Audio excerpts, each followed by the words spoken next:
Matthew Wilkinson here. It's day 5 on the Ghosts. Director's log. Everything is going well. Well, actually, we've had some rain that's kind of put us back a little bit, and we did have a late start on day 1. But, you know, we've got a dolly track that's still uncompleted, and everyone's cold and freezing, but we're getting there. We've done some pretty good stuff so far. And here they are. This is Josh. In the sound flesh. extraordinaire. Some sound guy.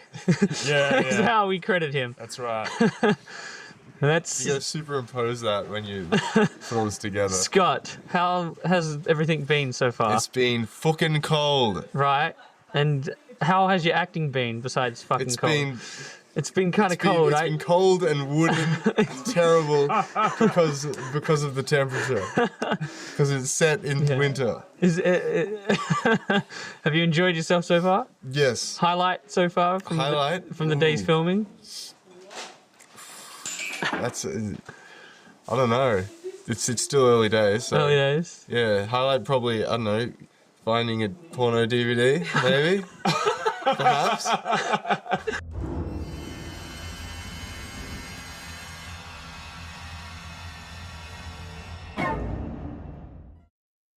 Alright, final day of shooting here.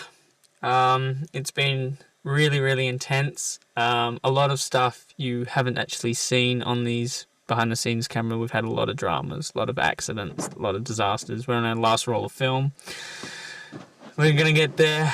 This is the last sunset. We're gonna get, it's like watching the Titanic go down.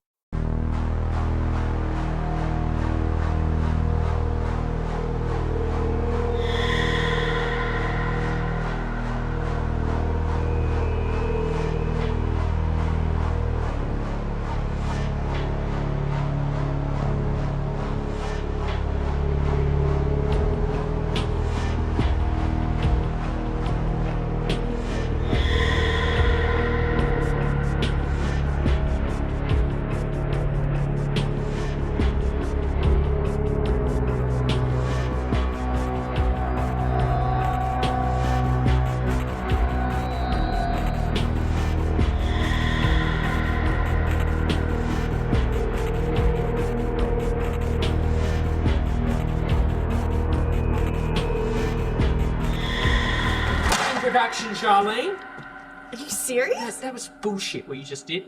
No, that was crap. But I just screamed how you told me to. Fucking Bullshit. serious? Josh, what did you do? That was crap. Out of crap. It even sounded like crap. It was alright. It was all over the shop. It's the crap directing that's going Oh, bringing this stuff down. Are you serious? Get out of here, Matt. No. I'll eat you. It's not the Alright, Charlene, Nom, nom, nom. truth is, Charlene, I've had this major crush on you. And I'm just telling you know, come on, let's go. I'm really glad you have the same feelings.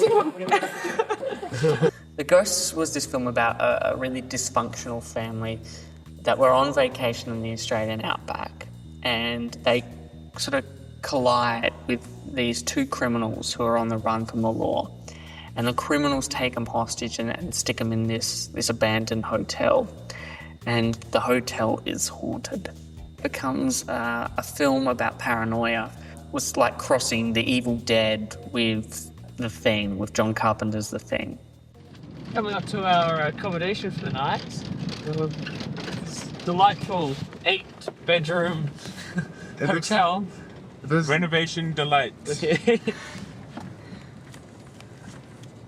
Oh, actually, we can't park at the front. I'm going to shoot. It was like this house that looked like it was almost just about to topple over and collapse, and I just thought, that looks really cool. This is going to look really good on film. The house was a little bit rickety, and there were some places we weren't allowed to go for fear of roofs collapsing. It was filthy. It was a demolition waiting to happen. One of the biggest issues, I think, what scared everyone was the house. The house itself. It looked like it was going to collapse, and trust me, it was going to collapse. There were floorboards everywhere. The walls could fall down. Bits were crumbling everywhere. Thomas, the gaffer, decided that he was going to set a light up on the roof of one of these old wooden beams I thought that was a stupid idea, but he did it anyway and he survived. I mean, we really broke a lot of rules. We had insurance, obviously, on the house to protect ourselves, but we went out and we made a film with no safety officers whatsoever, and we had cars crashing into each other, we had explosions, people falling through windows, people getting into fights, and we did it with no proper health and safety assistance, which was probably a stupid thing to do.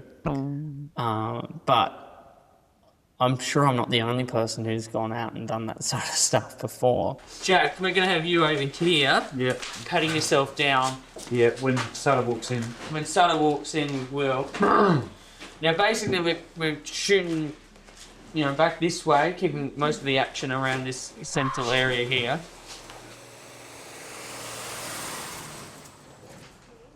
Yes, let's find out. Tanya, don't forget the club lock. I came up with the idea for the ghost around late 2006, early 2007, around that time. My dad lived in outback South Australia, and one day I just went for a drive and found this little ghost town called Johnburg. And it's not on a lot of maps. It is there, but it's very small. And in this town of Johnburg, there's really one or two little houses, abandoned houses, and then there's this giant abandoned hotel. And I thought to myself, this is the perfect place to make a film. This has so much potential, and there's all this fantastic landscape, and it's a part of the world that's never really been seen before. I probably wrote the script for the ghosts in about 3-4 months. And it took a good year of pre-production. We did it, most of 2007, we were in pre-production, acquiring finance, getting, props, costumes sorted. Because we were a low-budget film, we, did everything ourselves. And I was working with a crew of about 5 people. I had an art director, a DOP, a camera assistant, grip gaffer person, and a sound recordist, and 2 makeup artists. So that was basically my entire crew. And, from those people, we went out and basically did all the pre-production ourselves. Especially in those early days, there was a hell of a lot of nerves on my part, but that quickly, dissipated once we started filming, and once we saw the landscape and everything that was out there. It just seemed, it seemed much bigger budget than it actually was. I just thought, we are in the middle of nowhere. There is no civilization. It was insane. Well, I didn't expect, we were set up at the town hall, and that was decked out in, that had electricity and running water and bathrooms and, kitchen facilities and everything, and that's in the middle of the desert. I mean, why would anybody have something that runs like that in the middle of the desert? I thought it was, amazing that was out there, and only a minute's walk from this amazing location that we had. I thought that it was divine intervention, that all this stuff was where we needed it to be. We basically rented that out for about $100, so that was a really good deal. You'd walk through this place and you'd just see all the different set areas. There'd be the rec area and the production design area and the makeup area, the sound gear, the camera gear. It was a great little setup that we had. It was perfect. The first day of filming, all I remember was the very first scene that we were shooting was the end of the movie, and I had to get these contacts in my eyes. When we actually went to get to the ophthalmologist to learn how to put them in, it took me 45 minutes to put one in one eye. And here I was on set told, we're filming this scene, you need to get those in. And I couldn't get it in.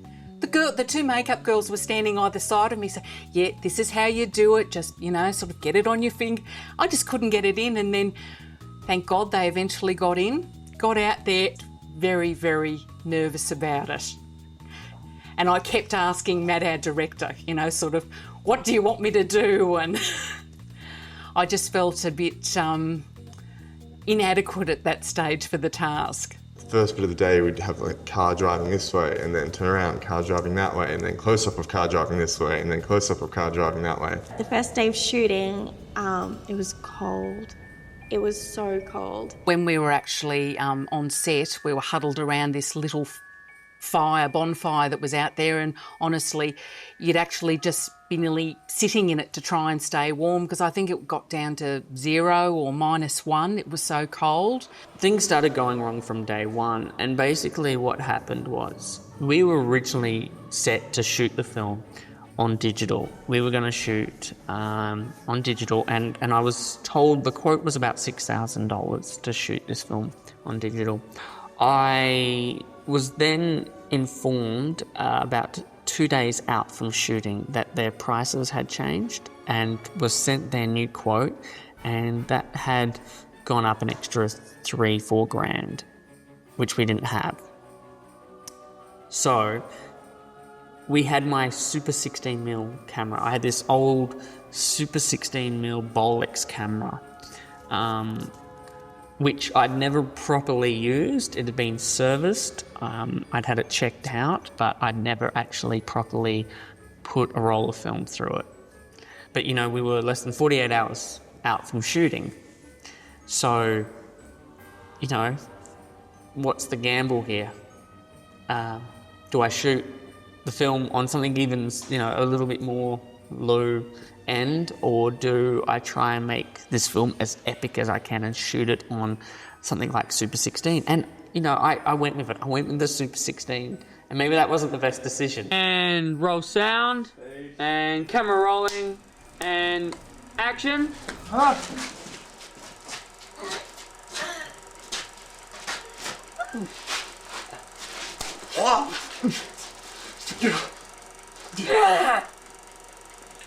Cool. What I'll do is I'm going to roll up the end of this film, basically on Charlene. You've got one more line, which is, Daddy, there's something wrong with me. Yeah? Right? I'm going to basically punch it in close on you.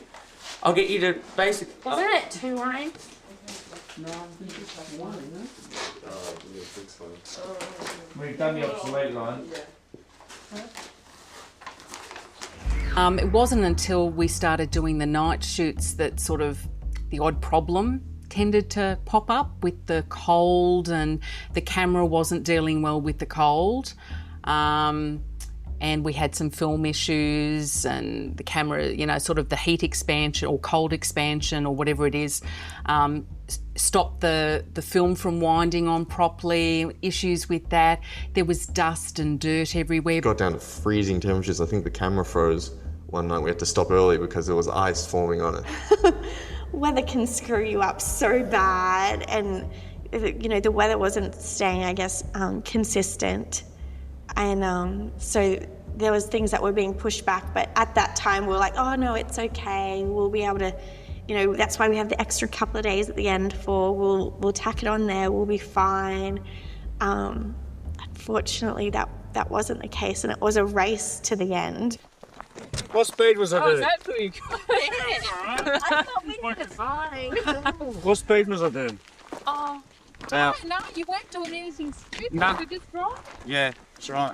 Jack wasn't doing anything stupid. I don't buy that. Be careful, no, I was just catching up to you guys, and but it wasn't like 100 k's an hour. Oh, right. It's not going to close. No, it's not going to close. But to take it off. Yeah. It's the only way you can do it. We strap it down. We should have strapped it down before we left. Yeah. It's a should-have thing. You know, if I'd have known it was going to flip up, I wouldn't have even tried to go above bloody 40 miles an hour. It's just coming away. Look. Go back and get some straps. Because I was thinking, Yeah, I turn around and I hear a bang and I look and I was like, oh my God, we've hit a sign. Like, what kind of signs are even out here except those little yellow ones every now and then? As the bonnet flew up, I thought, oh yeah, here we go, chitty chitty bang bang, the car's going to take off. Oh, good fun. Good fun. And then they say to me, put the bonnet back down again. Yeah.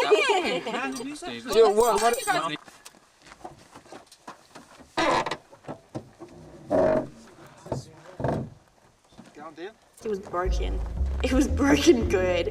They had to like get a big strap around it and tie it down, which actually ended up working pretty well because it needed to be a dodgy rental car and it definitely looked dodgy. Jack Henry, stunt car driver. You want the job done? I'll do it. Expert. What basically this hinge here has been in. And roll sound, and roll camera, and action. What are you doing? I'm leaving. Wait! Stop! What? Listen. What is that? It's my mobile phone. It's what? Shh. It's somewhere in the house. That's good, isn't it? No, you don't get it. I lost my mobile phone somewhere in the paddock near my car. So what's it doing here?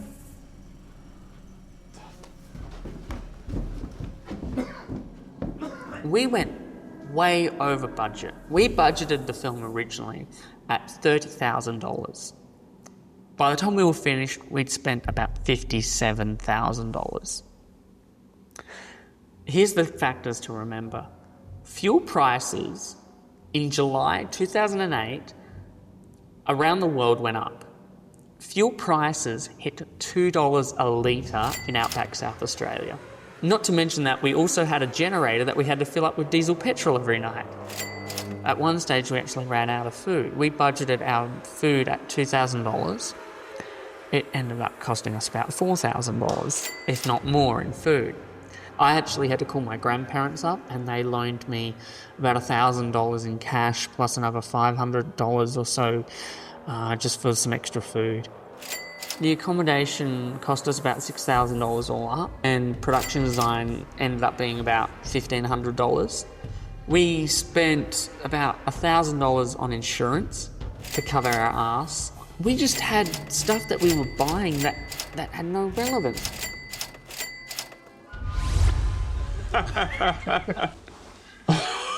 Oh, I've got a lovely close-up here. And that's why they call him Mad Matt. Oh, look at those eyes. Oh God, we've got to play this back later. Anger. Praise the state. And slate it. The anger? Sorry, what was my line? Matt, wasting film here. Nick off. Jesus. I've got that. Are we ready? No, we're not because we're piss farting around. Matt, at the very beginning of when we first met, the audition process, Matt was so positive, and for such a young person, to me that was just amazing for somebody to have such vision, to be willing to put himself out there and risk so much. I just thought that was fabulous, and the fact that I was going to be part of it was just going to be so exciting.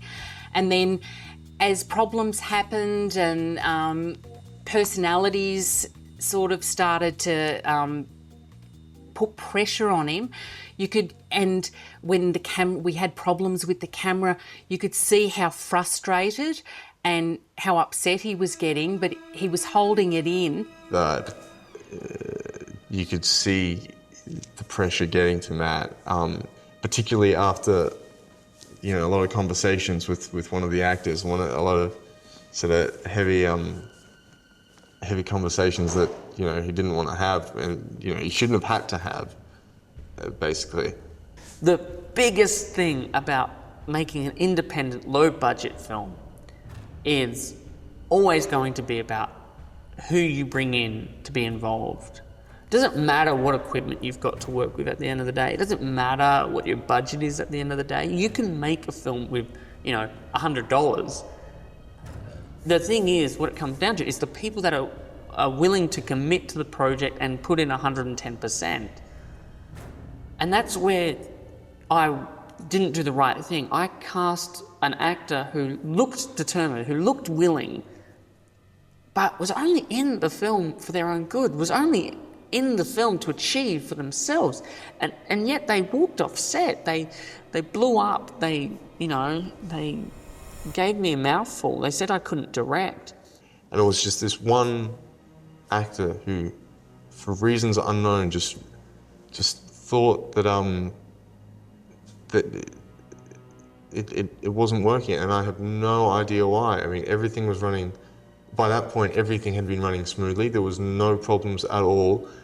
And the first problem on set was him. Pulled me aside away from everyone else and basically said, "You're a shit director, you're doing a pretty shit job, and to be quite honest, I am going to walk off set unless you reshoot all my scenes again." So I lied to the actor and said, "Well, you know what, we'll reshoot your scenes towards the end of the shoot." We all knew how he felt, but he didn't know that we knew that he felt like that. So this one night he brought Matt a gift, and he'd obviously bought it before the shoot and had it shipped down. So we're sitting there, and he's going, "Oh, okay, everybody come in, you know." Matt pulls it out, and it's a chair, you know, like a director's chair with his name on it. And Matt's like, "Oh, great." Everyone thought this was extremely weird because everybody knew what this guy had said to Matt and to Tanya and to everybody else. And he's sitting there laughing, thinking that everyone loved him and thought, "Oh, you know, what a nice guy, he's gotten this present for Matt." And he went over and hugged Matt, and you could see Matt just sort of sitting there thinking, what the hell is going on? Everyone is just thinking, what is with this guy? She's going to Cracking the whip. get mean. Now she's gone all quiet. Tanya copped a lot of crap from Mr. X. And it wasn't until I really noticed Tanya in tears, and I really felt for her, that I knew he had to go. And even though, you know, he kind of walked off set, I kind of told him to walk off set. And the thing is, you know, he walked off set and he tried to, he was expecting like some sort of congratulations clap, and he didn't get it. He never got a pat on the back, he never got a see you later.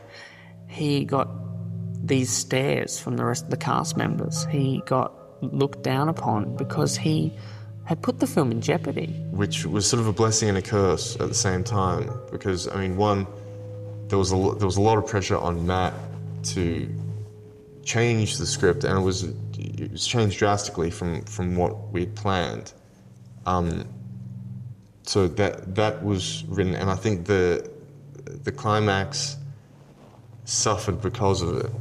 I think had he stayed on and had we been able to push through with what we intended to do, it would have looked much more spectacular and been much more effective and looked much more, you know, been much more entertaining for people. But because he left, we weren't obviously able to do that, and we had to finish it off still adequately, but just not as well as we would have been able to, I don't think. After this actor left the set, we still had issues, but it was almost like a weight or a cloud had been lifted off everybody. We just all banded together again, and we were like we were in the first week, the main group that just all helped each other and worked together to finish the project, and it was just so much better. All right, and quiet on set, and roll sound, speed, and roll camera, and action. Did you see her face? Huh?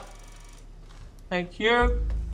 Our DOP contracted conjunctivitis, and there was only one eyepiece for the camera, which is probably the most unfortunate disease for her to have contracted in those 3 weeks. We were on set, and the director of photography comes up to me, and this is probably midway through the shoot, and they've got the light meter in there like this, and I've gone, what's wrong?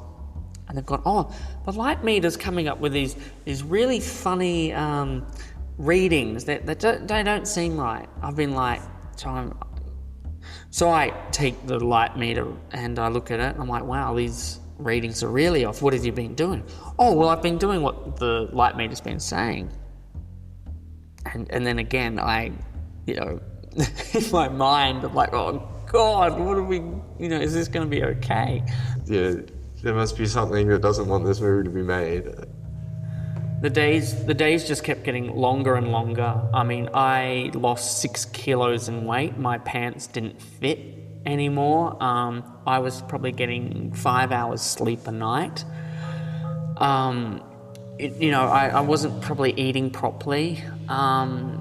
Things just in my mind just kept swirling around in circles. My vocabulary was terrible. I would start sort of muddling up the beginning and ends of words. I was starting to find it very hard to communicate with people.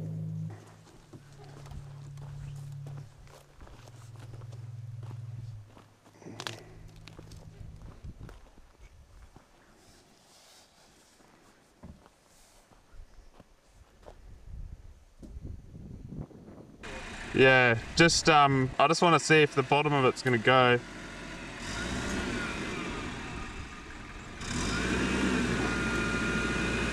Easy. She's going to go, no worries.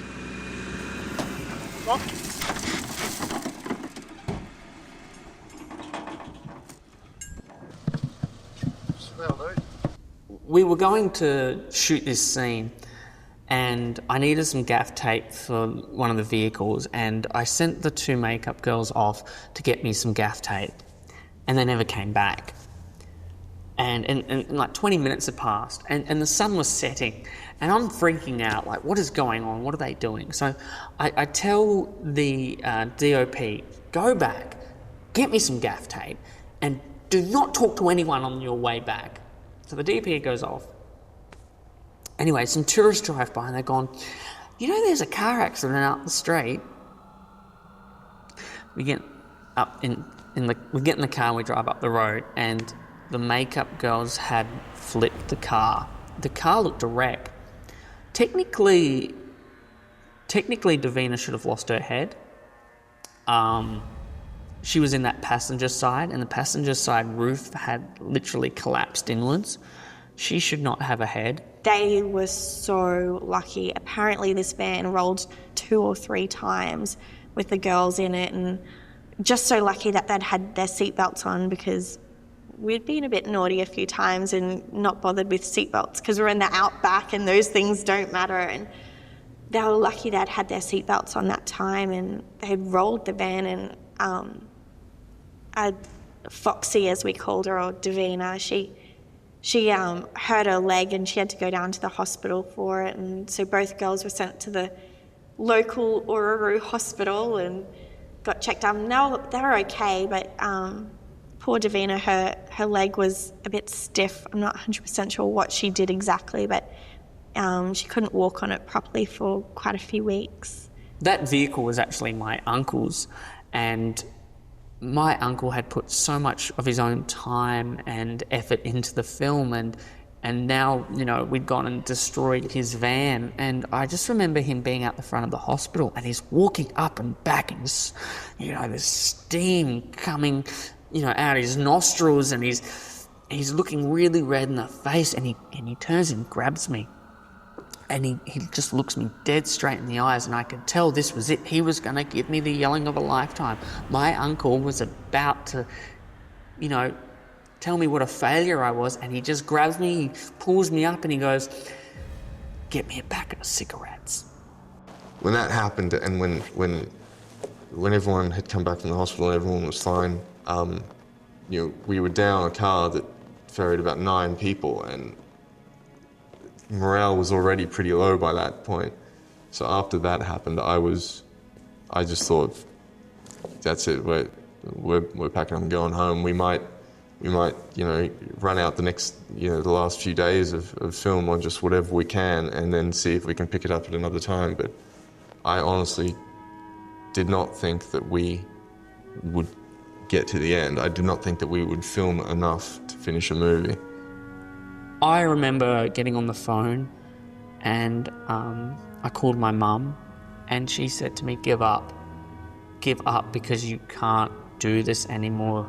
You are hurting people, you are hurting yourself, you're hurting so much, you're hurting your own reputation, you've got to stop making this film. And you know, for that moment, my mum was right, but my mum was also wrong. I had to keep going. I couldn't give up because the other cast and crew members weren't giving up, and I wasn't going to give up on them, so I kept going. The final day of shooting, I think, was bittersweet. You know, we'd been through so much. We were so tired. I think all we wanted is just to rest. We had one roll of film left, one day of filming left, and we got through it. My biggest achievement on The Ghost is that we actually shot everything. We got every scene done in the end, and we did it by rewriting the ending too, because an actor walked off set. But we did it, we actually shot everything.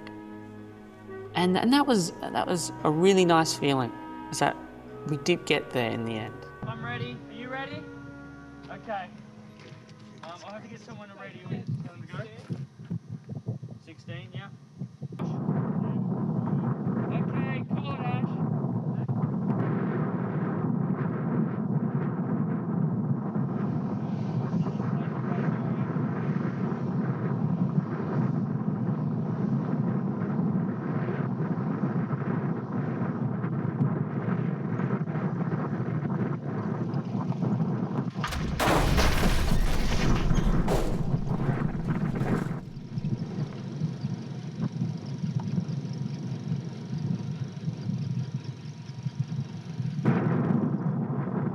Yes! Victory! You know, if you feel ready to make a feature film, then you're ready to make a feature film. It's just about the budget. It's just about, you know, knowing elements and controlling those elements and working with people that you can trust. It was heartbreaking to some extent. I mean, because we'd gone through all of this. We knew we didn't have the movie that we set out to make, but we knew we had enough footage to make a movie. So when we'd wrapped and when we'd flown back, you know, we thought, okay, it may not be what we expected, but it's there. We've got it. We filmed enough to make a movie. So we packed everything up and we got back to Adelaide, and we were waiting. We went down to the beach before we had to catch the flight out of Adelaide, and I finally had a beer, and I was really looking forward to enjoying this beer, and I could finally breathe. And the phone rings, and I look at it and I answer it, and this person on the other end says to me, look, you've returned the lighting gear back and it's dirty, and that's going to be another $400 just to get the lights cleaned, and I'll see to it that you never work in this town again. And for the first time, you know, over the last 3 weeks of hell that I'd been through, I walked out of that pub, walked onto the beach and started crying. I thought I was over and done with all of it. And to have someone say to you, you know, you'll never work in this town again is actually kind of, you know, kind of harsh. Going for a take. All right, and roll sound. Speed. And roll camera. Oh. And action. I'm sorry, sweetheart. Die! Will you just die? Damn it! Die! Die, honey!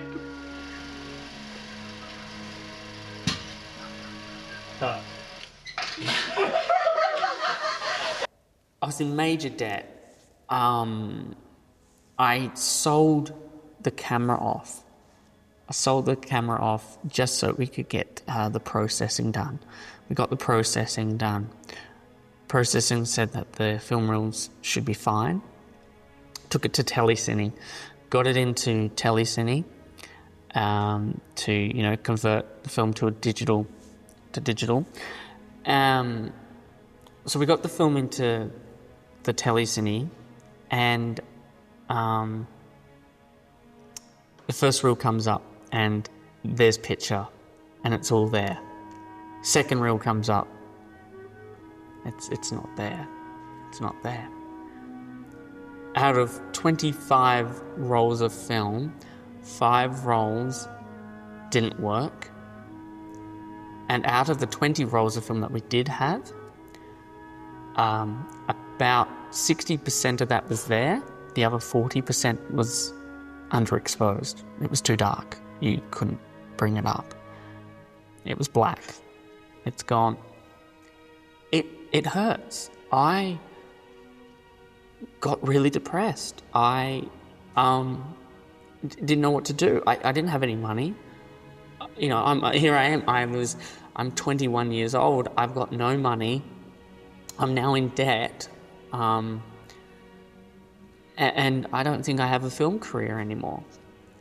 You know, that's the way I looked at it. Okay, and let's roll sound and roll camera and action.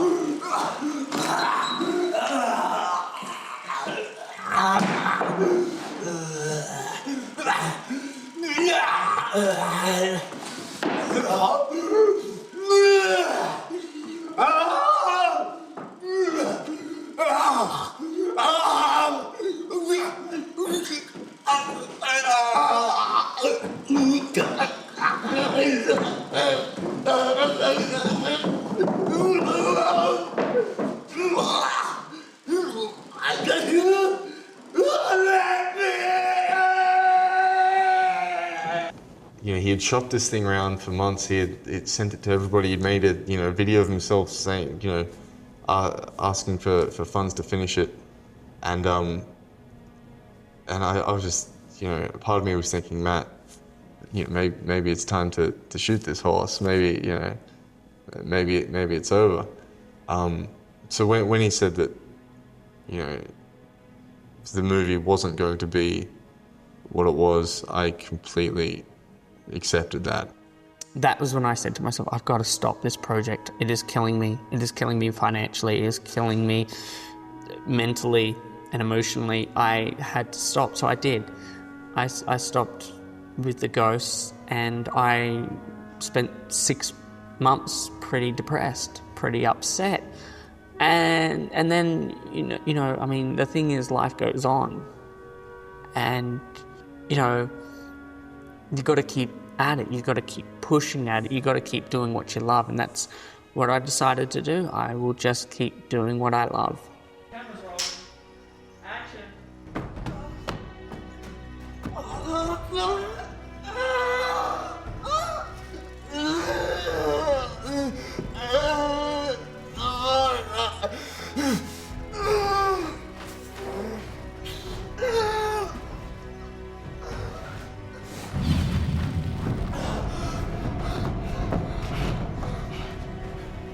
You want this?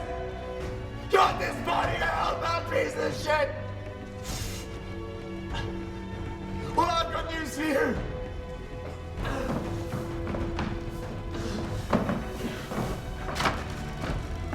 This is my body! And the only one who's gonna fuck with it is me!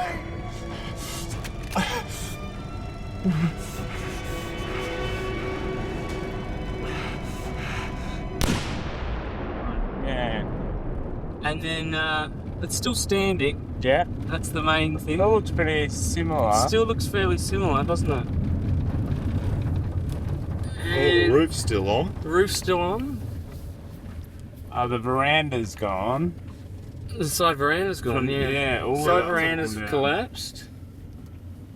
But It all looks pretty solid it's though all still. pretty much how it was, wasn't it? Really, yeah. Here we go. Go in. After you, Matt. Look, Last time we were here. floors don't look too good. It's better than what I expected. Yeah, this is pretty similar. Like, I wouldn't say much changed here. Yeah. This is all a bit. What's your footing Sure. around here? Yeah. This hallway is a bit. Alright. Yes. This is all collapsed quite a bit here. This up here was one of the reasons I wanted to shoot in this room, because I always thought that looked like blood, like dried blood that dripping down the wall. Absolutely. And I was always like, we've got to get that somehow in shot. Yeah. No, that's fantastic. I kind of hoped it had collapsed Yeah. a bit, because I think for me, if it had collapsed, it's kind of like... It's over. It's It's over. Yeah, it's emotionally over. It's gone. Ooh. I think that was. That's a loss. That's all the blood marks. Yeah. All this black is where we would have brain splattered and up blood. the brains and the blood and shit. One thing about After the Ghosts and knowing it had completely collapsed, and I was already in a state of mind where I was down in the dumps and questioning my own sanity and questioning what I was doing with my life. I remember it was actually probably 2 years after the Ghosts had come to an end, and I get a phone call from Mr. X. And Mr. X gets on the phone to me, and that's when sort of the violent threats actually started. There were a couple of phone call conversations where he would call up. There were some emails in there too, and he sort of was making comments like, I will make sure that every film project you ever work on is destroyed. I will destroy you. I think all of us understood that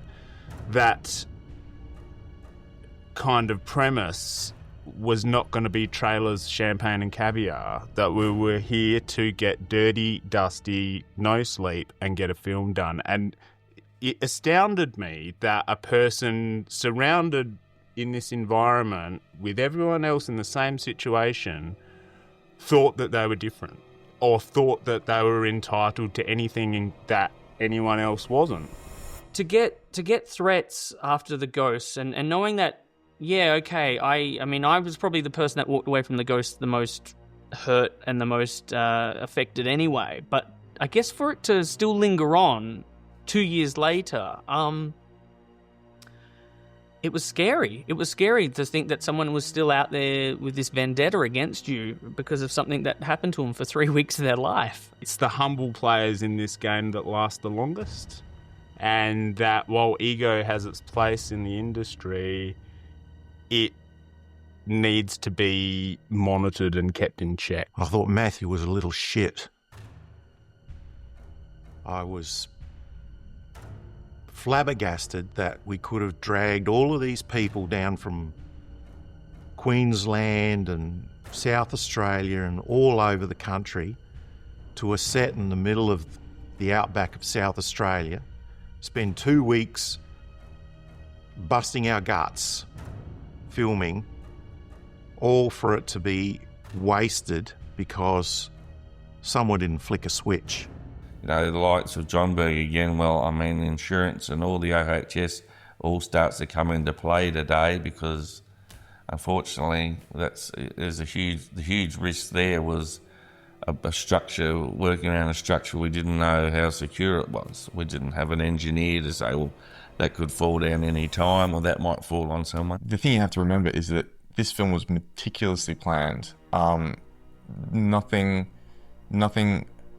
hadn't been, thought of beforehand. Every base was covered, and it still went wrong. And it was outside forces. It was just, it could not have been avoided. That's the scary thing with anything you take on today. Whether I take on a project or anyone does, and it's getting highlighted out there everywhere. So, and that is all going to add cost to everything that's done today around the country. Whether you're a plumber or a filmmaker, it's the overheads are just going to go up as much as you try and keep them down with certain things. And it didn't take long before I started feeling very sorry for Matthew.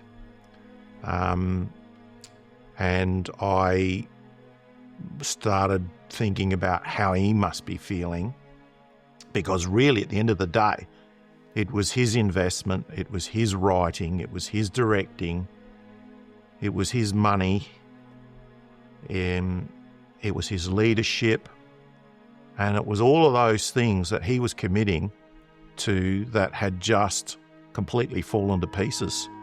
collapsed like a house of cards. Really, if you ever wanted to see a complete rendition of the ghosts, I could make the radio show tomorrow very easily. We have maybe not all of our footage, but we have all of our dialogue. I think the biggest issue I personally had was being unsure of what else I could do with myself, what else I felt comfortable and happy doing with my life. And that became kind of scary when you sort of take away what you love. One of the sayings I sort of go by is I'd rather be a failure at something that I love than a success at something that I hate. So I tried to put that principle into my life after the ghosts and push forward and try to come up with a project that was going to be a lot safer to make and a lot easier to make. And that's where the Nullarbor Nymph was sort of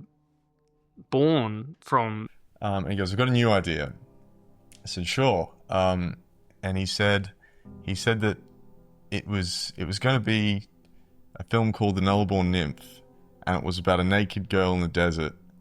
And I think his exact words were, basically, it's just going to be a horror film with a bunch of running around and slashing up and fun. And I'm not a big horror fan, so I sort of looked at him and went, I wanted Matthew to make another film, because I wanted to work with him again. I had a whole lot of questions. How is he going to fund it? Where's he going to get the resources? It was pretty obvious that trying to find the funding to do another film or trying to attempt another film was going to be pretty much going to have to come from myself somehow. I mean, I funded the Nullarbor Nymph by cleaning toilets at a school. Sometimes we've got to perhaps some cases treat the filming industry or making as a part-time hobby so you've got and concentrate more on just your day-to-day. Sometimes getting a job you don't even like, but it might pay the bills. And in your spare time, you can still work on these projects and treat it like a hobby, I suppose. Matt first sent me the script for like the first draft of The Nullarbor Nymph, and I read it, and I think what I said to him was, this will kill your career. When I was writing the Nullarbor Nymph, the process was very similar to actually writing the ghosts. My dad moved to another outback town, and I went out there and I found the Nullarbor, and I heard about this nymph, about the Nullarbor, this legend about the Nullarbor Nymph, and I saw a film in that, and I wanted to make that into a film. Very much like going out to Johnburg and finding this old hotel and seeing a story in that. Oh. Hello, this is Stranger Jake Stevens. I'm being chased by a naked woman. I repeat, I'm being chased by a naked woman. You lucky bastard. I thought he could end up being a big flop because without money, let's face it, how can you make a great movie or a film with very little money? I saw the joke in the Nullarbor Nymph. I saw the humour in the Nullarbor Nymph, and I sort of thought, this is a really funny story to tell, and I can tell this story without needing a budget. That, I think, was the clever thing about the Nullarbor Nymph. If you actually made the Nullarbor Nymph with a budget and tried to tell a proper story, it wouldn't have the same impact. What makes the Nullarbor Nymph a fun film is the fact that it is poking fun at itself and going, there's no money here. There's no this is bad filmmaking almost. That's what we wanted to accomplish in the film, was that there was this sort of like, just, you know, if it's not working, put more big tits in it. It's ultimately like a kind of film that is not thought about as being a serious endeavour. And ultimately, very few people had faith in that film. And I knew it'd work because it's a light-hearted bloody laugh. They call her the Nullarbor Nymph. She lives out here, out under these stars, searching for food, searching for men. I tell you, she makes my mouth drool just thinking about her. Now, I must admit that the old bottle of scotch came out, and the more I drank, the better I got. That devil woman, when I encountered her, she left a mark. These hickeys have never healed. But I reckon next time, instead of half a bottle, I should drink the full bottle. Paul just said, "Oh, it stopped raining, you can go again." I just jumped out the car to start filming, and then it started just raining straight away. I think it's about 12:30, and we've done 1.5 scenes, and I think we're meant to do about 6 scenes today. So I think we're going to get there, but I think it's going to be wet in the process. I'm just going to keep watching the camera. The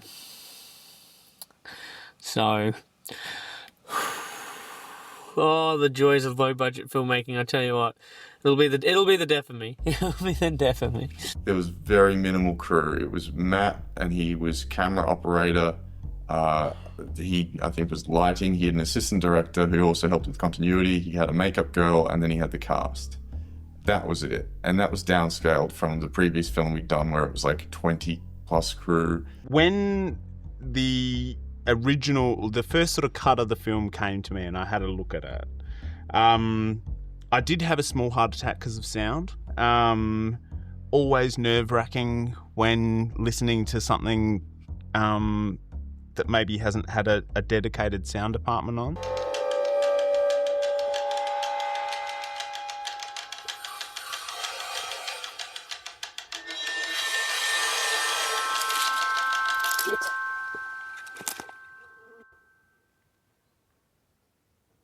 The strange thing about The Nullable Nymph is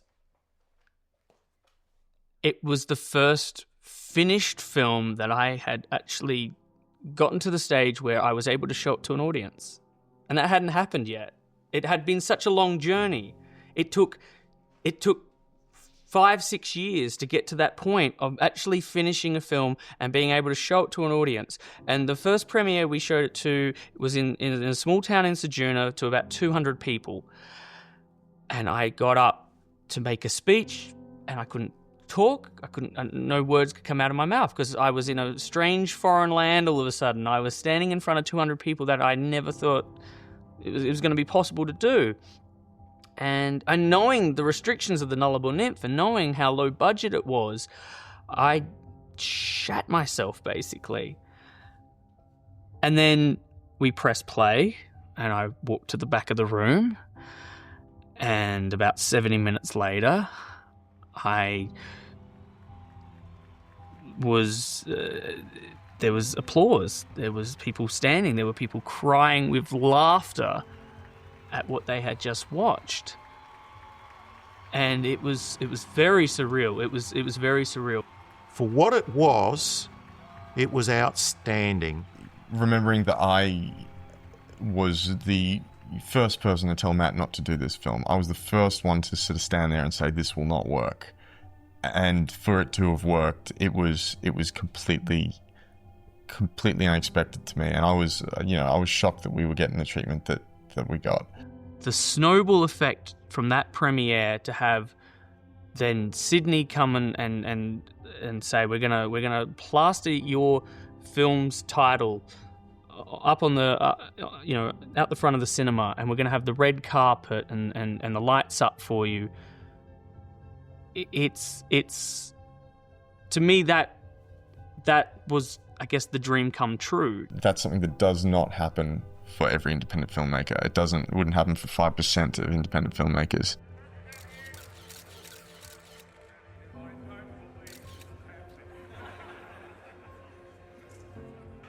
I mean, you just don't, as an average guy from suburbia Adelaide, think that you're going to walk along a red carpet with 50 cameramen, camera women taking snapshots of you, with hundreds of people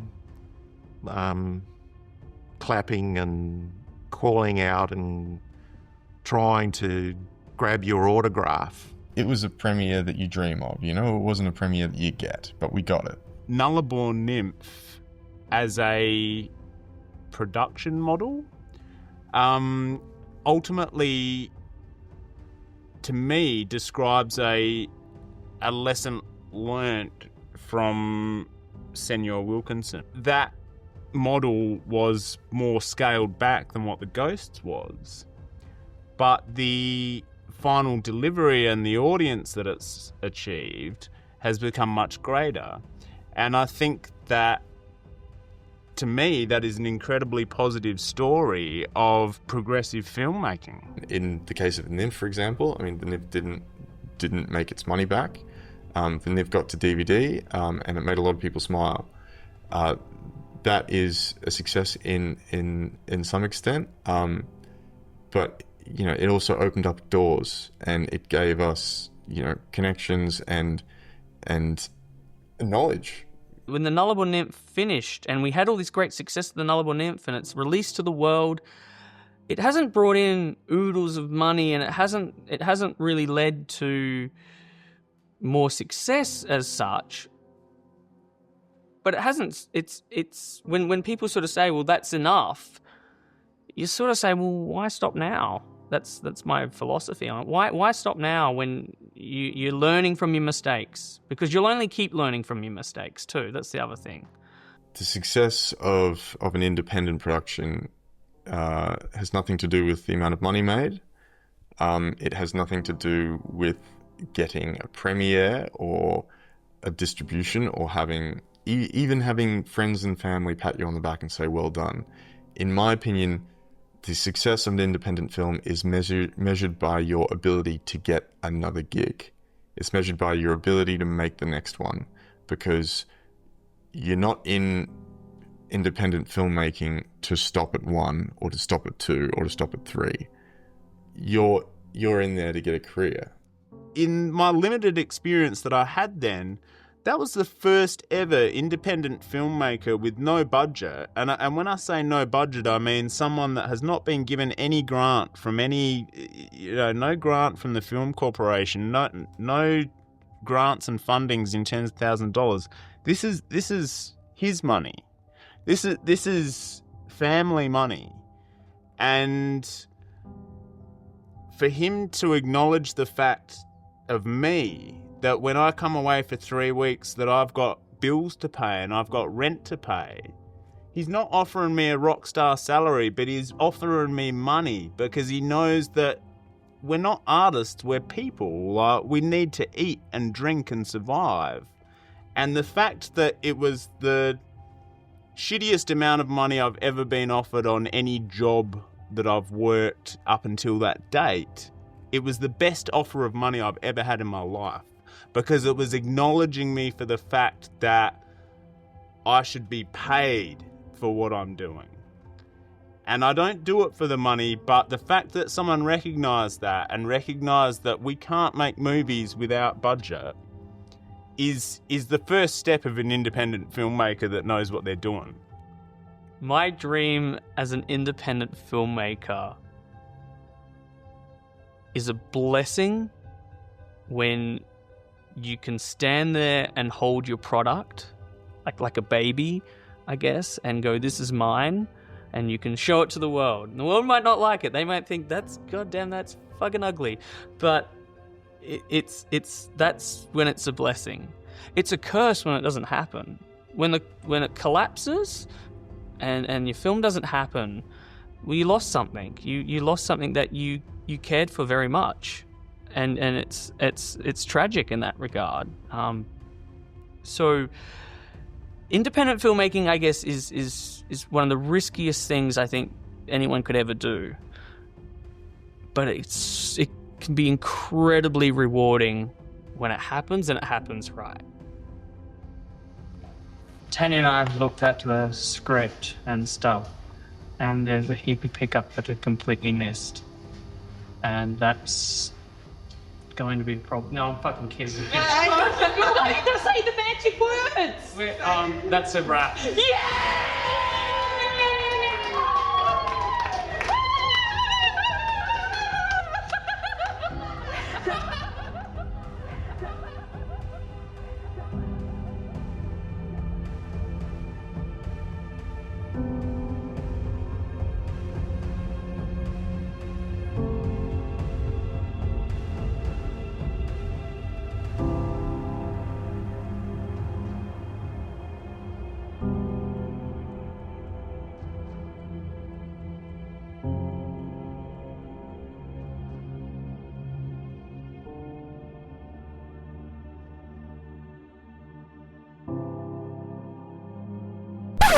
right. No! No! She's dead! She's not dead. She's only laying dormant.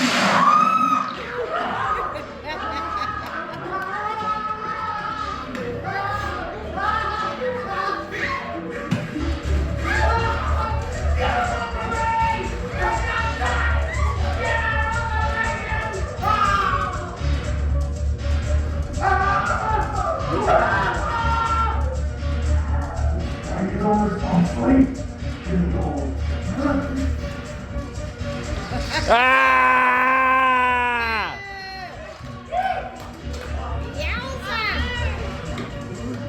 Where do I start? We finished the Ghosts. Took 17 years, but we finished the Ghosts, and we retitled it Terror Australis. And in July 2025, we finally had a screening for it, and it was good. It was a humble little screening with family and friends, and we laughed, and people got scared, and yeah, it was just really nice to see it on the big screen. I definitely felt sort of self-removed from it all. You know, I look at the kid at the start of this documentary, and I sort of, I mean, I know it's me, but you know, so much time has passed that it's okay, kid. You make other films. They're not necessarily hits, but you kept at it. So, you know, don't be too disappointed. you kept making them, so good on you.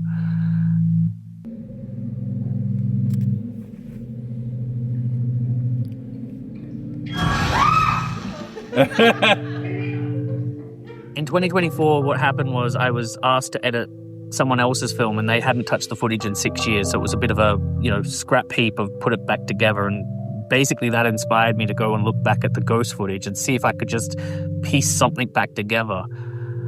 And it really sort of changed the narrative a little bit, but changed the structure enough that hopefully what you've got left can just make enough sense for people to get through it.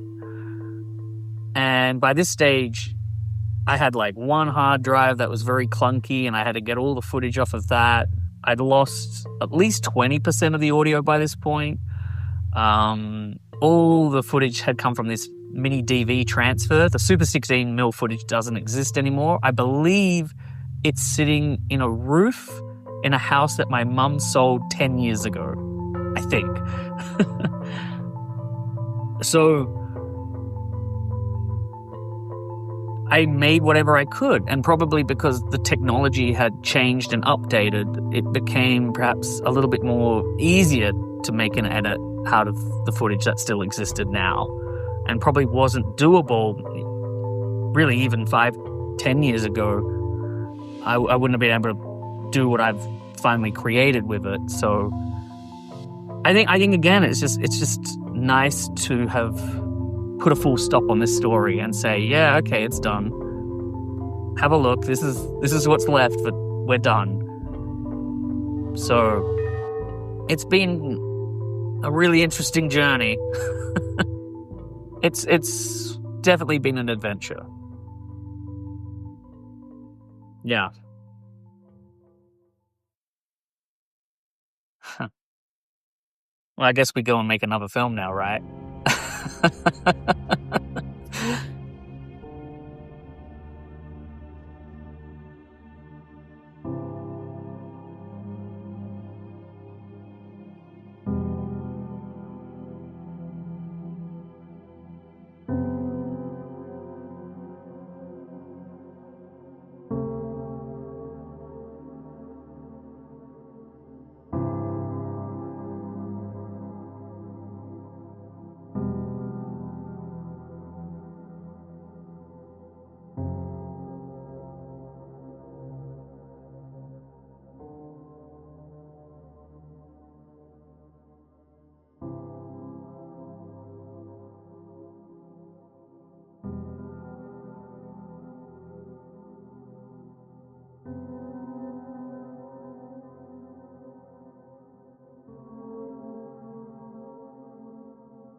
Oh, my coffee cup. Yes, you better get that out of shot. Thanks. Like the coffee and shot sound guys. Okay, and action rehearsal.